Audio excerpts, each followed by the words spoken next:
you will observe that in that article that they engaged two members of the UPP. I call them Uncle Toms, based on the response that they gave to Newsweek. It seems as though they're frightened to have their names published in an international publication, but they did not do justice to the government of Antigua and Barbuda, or the people of Antigua and Barbuda. And what they have done as well, they have actually sullied the excellent relationship that we enjoy with the People's Republic of China. They seem to have forgotten that the UPP administration also benefited from the benevolence of the People's Republic of China.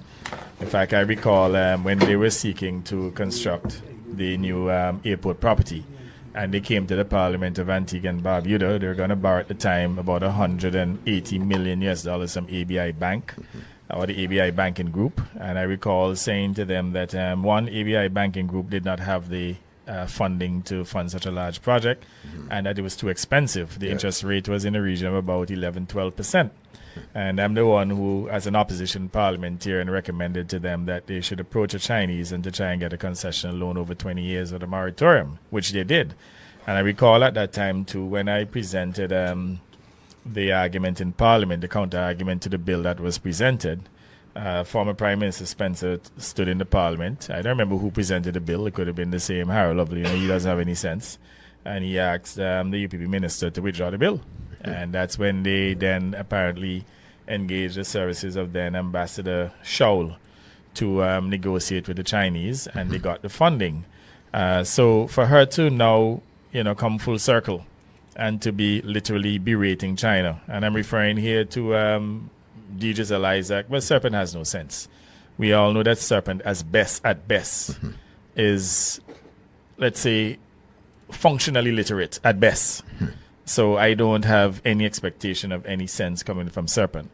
But when you have somebody like DJ Isaac, who is reasonably well trained and should have been a good thinker, and someone who served as Speaker of the House at the time and was a close ally of the UPP, I cannot see how she can be literally berating China for its benevolence. I mean, let us not forget too that the Sir Viv Richards Stadium, that was also built under the UPP. I'll make the point here, though, that it was negotiated under the Antigua and Barbuda Labour Party government. In fact, I recall too from the onset when discussions were being held about building out a stadium for the Cricket World Cup. The then Chinese ambassador, I would have met with him and suggested that perhaps they ought to help us to expand and upgrade the Antigua Recreation Grounds. And it was Celeste who subsequently said no, and I think Sir Malwin, and they decided they wanted a new stadium, and they went to North Sound. So again, that's another facility that was built out there. In fact, it was a gift to the government and people of Antigua and Barbuda, a grant. Then you have the Five Islands facility, which we subsequently converted into the university campus. That too was a gift coming from the People's Republic of China. So I want to know, why would DJ Isaac, as the chairman of the UPP, take such a narrow view of China and to be berating China? Clearly, this article was contrived by the UPP. They would have gotten the support of this particular journalist, who obviously has access to getting the stories published. D.D. Kirsten Tatlow.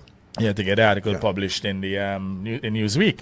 But at the end of the day, you can see that there was a political slant in which they're trying to create acrimony between Antigua, Barbuda, and the United States. The U.S. understands our position very well. In fact, I would have held discussions with at least, two ambassadors, those who succeeded, what's his name, Palmer, who we met when we got into government in 2014. And they understand our position very clearly. I would have held discussions with even higher level U.S. officials, State Department officials. In fact, I'll add here too that Antigua, Barbuda, and the United States, I mean, we have very good relations, even at the level of leaders.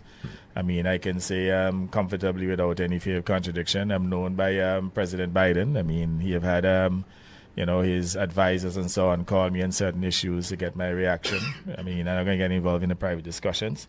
Even former President Obama and I had very good relations as well. So the relationship between Antigua and Barbuda and the United States is a strong one, and we respect the United States as the most important source market for tourists. It is also the most significant market in terms of our imports. 80% of what we consume actually imported in this country, and most of those products come from the United States. In fact, if we don't have the food boats coming to Antigua and Barbuda on a weekly basis, our people starve. So the United States is a very, very important ally, friend of Antigua and Barbuda, and nothing will change that. But you can see what they're trying to do is to use specious rhetoric and sensationalism to try and create a fictional story with the hope that maybe they'll be able to undermine the relationship between Antigua and Barbuda and the People's Republic of China. What we have done consistently in our discussions with the U.S. officials as well as Chinese officials is that we have asked for the United States and China to have a more cooperative relationship, because at the end of the day, those are the two most significant economies in the world. Between them both, they contribute probably about 40% of the global economy. And it's important for them to collaborate and to cooperate in the interest of all humanity. For them to be literally fighting each other, we have taken the position that that is not in the interest of global peace and security. And we continue to encourage both the United States and China to have more constructive engagements in the interest of, as I said, all of humanity.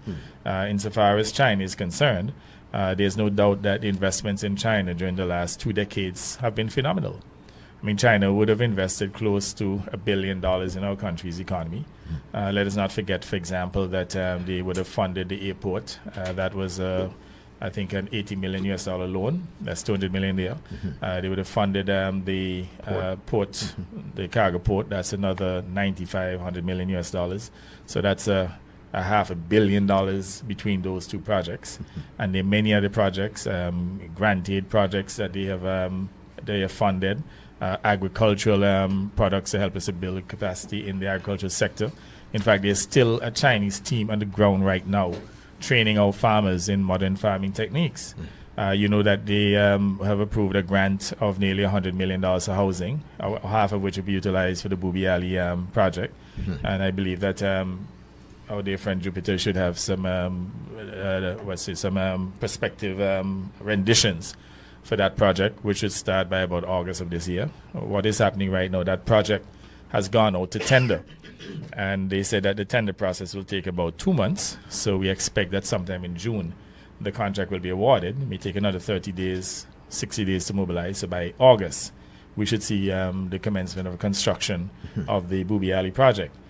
China has assisted in many ways. Our most recent engagement with China in January of this year, we signed about 9 or 10 cooperation agreements. Even in the area of water sustainability, they have agreed that it will assist us with our repiping, and it will come possibly through a combination of grants and loans.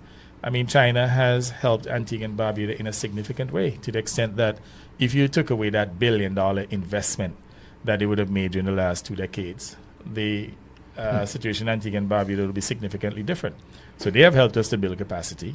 They have helped us to improve our country's competitiveness. They have provided opportunities for people to grow and for us to lift Antiguans and Barbudans out of poverty. They have made contributions practically to every single sector of our country's economy.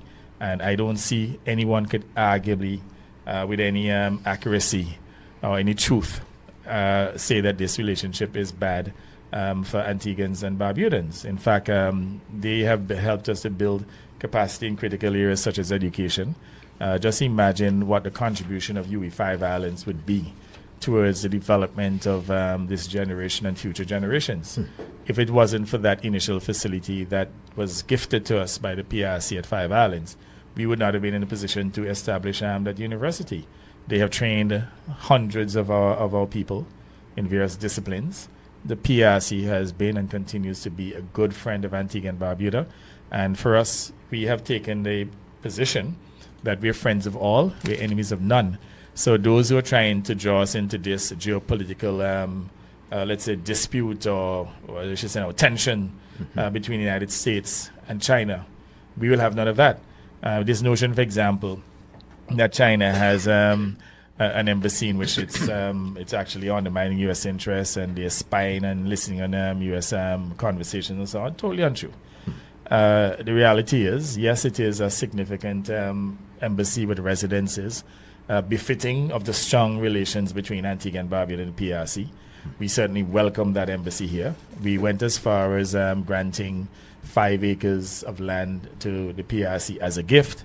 because they're true friends of Antigua and Barbuda. They've helped us in so many areas, have gifted us so many projects that we felt that we had to give back something, and it was a friendly gesture, really, to literally sell them the land for $1, 5 acres.